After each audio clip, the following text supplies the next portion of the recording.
Hi, this is Scott Garibay. All right, all right, all right.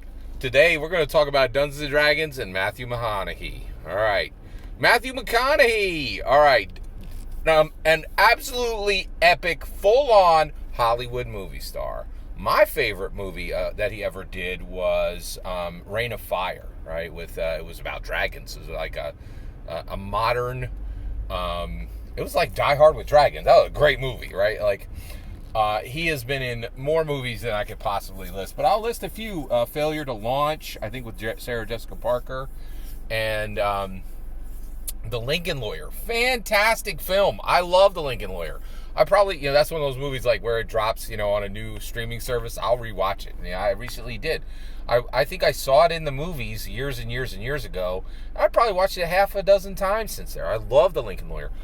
I'm watching the Netflix Lincoln Lawyer television show based on the movie, right? Like it's really cool. Matthew McConaughey has brought. I think I watched Dirt. Like he is amazing. He has done some absolutely astounding.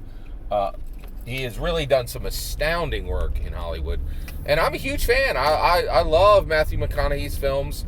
Dallas Buyers Club. I think he got an Oscar for that. I know for a fact Matthew McConaughey has an Oscar, right? He is an incredibly talented actor. All right. So we're going to talk about Matthew McConaughey, and we're going to talk about Dungeons and Dragons, okay?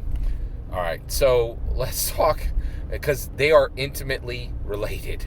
And you, as a dungeon master, need to understand that your presence in the world has become 100 times more important than it has ever been in the history. The duties, the responsibilities, the opportunities for a dungeon master are so dramatically different in 2022 than they were in 1974 that we need to understand it, and we need to start owning it, and we need to move into it. You, as a dungeon master, do not take the same space on the earth you did before, right? The importance of who and what you are radiate 100 5-foot squares out beyond you. The world is impacted by you, and your value is 100 times what you think. Let's get into this. Okay, all right. Uvalde, right? Horrible, catastrophic event in the history of the United States of America just happened. Horrible, terrible, belongs only in a horror movie, but it's our reality, right? And so you have this terrible situation in Uvalde happen, right? Lots of deaths, horrible situation, right? So with that, and then what are the stakes here? The stakes are astounding, right? The villain in Uvalde's situation, the police officers dispatched to the scene. Here's your villain, dead. Put him in the dirt, right? And frankly, I don't think a lot of people are bemoaning that, right? Like nobody's upset. Oh, the person who did all this in Uvalde, I wish they had gone through trial. Like you don't really hear a lot of people like, oh, I'm sad that people are not.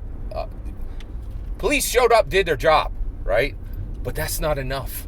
There's so much at stake, and what's at stake in Uvalde now, right, is the villain's dead, and he was dead day one. Right? Like day one, taken care of, right?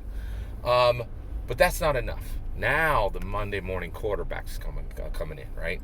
And virtually every mainstream news source is like, what did these police do? They screwed the whole thing up. Boy, they arrived there, they risked their lives, they took care of that. The villain was never stepped out of that building. But that's not enough. We need to make sure, second by second, that they didn't make any mistakes. Oh, and it looks like they did make a mistake. So you know what? Let's take their pensions. Let's take their jobs. Let's take their pensions. Let's take their freedom, right? And the sheriffs, the cops in Uvalde, they're like, am I going to have a job? Am I going to have a pension? Am I going to be put in prison? I did my job, but America demands the cost for me doing my job. And so what really is at stake right now with Uvalde is there even one shred of respect left in America for law enforcement? Doesn't look like it, right? Looks like you sign up for a police job today, right?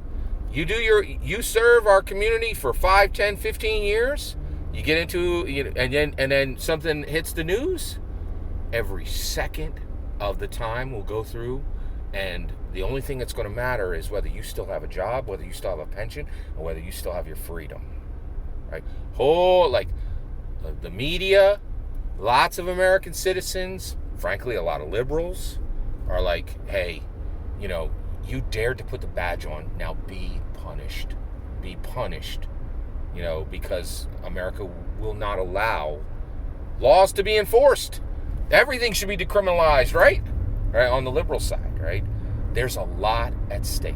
Okay, so Uvalde, huge amounts of things at stake. The future of law enforcement at stake. The safety of schools at stake, right? Tons of questions at stake. Massively important conversation. So the government, the U.S. president is like, who do we get in here? We need to, do we get a school safety expert in? Do we get a scientist that tells us, how to make this situation better? Do we get somebody in to talk about law enforcement and how to law enforcement right? I know who we need. We need Matthew McConaughey. All right. Let's get him in here. Woo! Uvalde, I know who we need. Matthew McConaughey. He was born in Uvalde, right? He was. Are you kidding me? Are you this is a real situation? And no need. There ain't nobody in this world that needs Matthew McConaughey flapping his stupid gums. He is not stupid. I'm sorry. On this situation, he got nothing to say. He's got nothing to say. The idea that Matthew McConaughey can solve anything about this situation is ludicrous. It is fantasy. It is fantasy. It is utterly divorced from reality. But the whole world wants it. Everybody wants it. They want to see it. They want to hear every word he had to say, right? And he did. And you know what? Matthew McConaughey had to say about this situation? Nothing. He had nothing to say. He read the Democrat playbook. Gun control. Done. Right? Had nothing of relevancy. Nothing new, right? Just if I'm a Hollywood actor, I'm just going to read the Democrat playbook to you. Here you go. Gun control. Woo! Nothing. He had nothing, right? And all he did was say, here's a partisan fire burning. Let me spray gasoline on it, right? With my partisanship, right? Nothing of relevancy, right? It was a fantasy that he had any business there. But this is the Dungeons and Dragons part. We live and do not miss this. It started with Bitcoin. Bitcoin reached $60,000. The world said, I don't want a piece of junk American gold eagle worth $1,800. Give me a long string of numbers. Fantasy. Worth more than hard gold reality. Right? Now, Uvalde, real, terrible crisis, met with fantasy. The fantasy that a Hollywood person would possibly have a single solution or answer. Fantasy.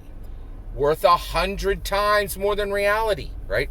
I know why Biden brought in McConaughey and had him speak at the White House.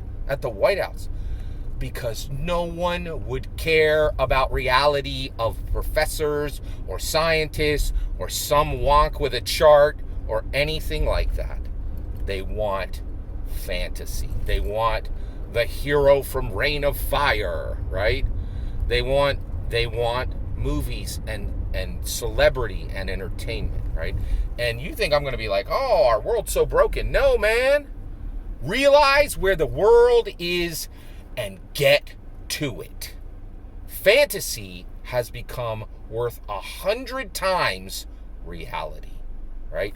And here's the reality is, when Matthew McConaughey spoke about Uvalde and literally had nothing to say, every camera was there, every reporter had their notebook out, because reality is worth 100 times more than fantasy now. Guess what? You and I are the lords of fantasy, right? We are dungeon masters. We have come up from the time we turned 12 and could play and have been crafting worlds and crafting fantasy from the beginning, right? Tangible things are trivial trash now, right? But fantasy is worth a fortune. It's going up in value. And you and I know fantasy better than anyone in the world. We will be kings and queens of this world through the best fantasy engine ever built by the most brilliant American who ever lived, Gary Gygax. We are lords of fantasy in a world that values fantasy higher than reality. Dungeon Masters win. That's my opinion. I'd love to hear yours. Let me know in the comments below. Please consider liking and subscribing, and have a wonderful millennium.